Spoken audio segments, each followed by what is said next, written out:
你有没有发现，人最累的不是身体一直在动，而是心从来没有停过。有些时候你甚至没有看到，哎呀，老师，我的心没动啊，没动啊，那是你的定力、关照力这个不够深。再稍微深一点，你就会看到 N 多的念头唰唰唰飞过。所以很多人都很害怕独处，就像在我前面几个视频里面说的，因为一独处的时候，他面对自己的时候，他定下来了，慢慢的定下来，因为外面没有东西和他去打闹了，然后的话他就受不了了，因为没有停过，都飙出来了。你坐在那里看起来什么都没做，可你里面有一个声音一直在计算，在判断，在害怕，在追赶，它不停地跳出来，怎么办？是不是这个不好，那个怎么样，那个怎么样，这个不行了？这就是人们的牢笼，这个不是铁做的，不是墙围起来的，这个牢笼在你最核心的头脑里面，在你以为你活着很自由嘛，其实很多时候你只是被一堆无意义粘稠的念头推着走，这些念头就是一个无形的牢笼。一个念头的出现，你就开始紧张；一个情绪的升起，你就相信了；一个人的离开，你就怀疑了；一个结果的不如意，你就觉得人生失控。你从来没有真正的停下来看一看，到底是谁在痛苦，到底是谁在被这个世界牵着走。所谓的解脱，不是逃离生活，也不是躲进山里假装自己很超脱，而真正的解脱是在生活还在继续的时候，你的里面不再被搅乱，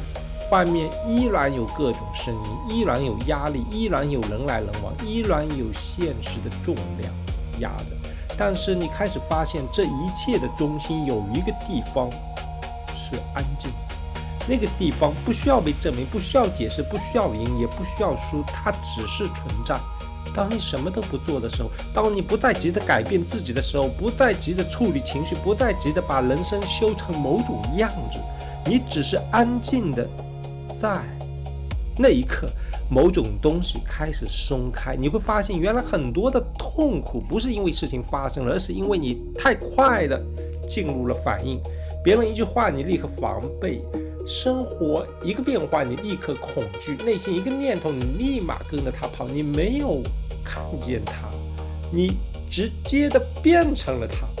愤怒来了你就成了愤怒，焦虑来了你就成了焦虑，孤独来了你就以为自己被世界抛弃了。可如果你只是看着呢？如果愤怒来了你知道愤怒来了，如果焦虑来了你知道焦虑来了，如果孤独来了你知道孤独来了，你不压抑它，不表演它，不跟它打架，也不把它当成你自己，你只是看着，这就是觉醒最简单的路口，简单到头脑不愿意相信，因为头脑喜欢复杂，喜欢方法，喜欢系统，喜欢制造问题，再制造解决方案。他会告诉你，你还不够好，你还要学习更多，你还要变得更强，你还要成为某种更高级的人。可真正的清醒，也许不是成为谁，而是停止扮演，停止把每一个念头都当成命令，停止把每一种情绪都当成真相，停止把外界的批判、批评当成你存在的证明。你开始站回自己的中心，生活还在发生，你可以工作，可以说话，可以行动，可以爱，可以面对复杂的人和事，但你不再完全丢失自己。你做事，但你不再被事情吞没；你进入关系，但你不再把灵魂交出去；你面对世界，但你不再被世界催眠。这就是灵动，不是没有方向，而是不僵硬；不是没有欲望，而是不被欲望拖走；不是没有情绪，而是不再成为情绪的奴隶。一个真正灵动的人，不是外表多么的轻松，而是他的内在有一个不动的中心，外面像风暴一样，里面却一片静默。他可以在人群里面，但不被人群定义；他可以在系统里面，但从不把系统当作神；他可以经历黑暗，但不再把黑暗认成自己。这就是解脱，不是从世间消失，而是在世间之中保持一份清醒的距离。你看着念头来，看着念头走，看着情绪升起，看着情绪散开，看着人生的画面一幕一幕经过，慢慢的你会明白，你不是那些画面，你不是那些声音，你不是那些身份，你也不是那些失败和伤口，你只是那个看见一切的人。当你回到这个观看的位置，你就不再那么容易被操控。恐惧来了，它无法立刻带走你；欲望来了，它无法立刻命令你；别人的评价来了，它无法立刻定义你，因为你已经看见了。看见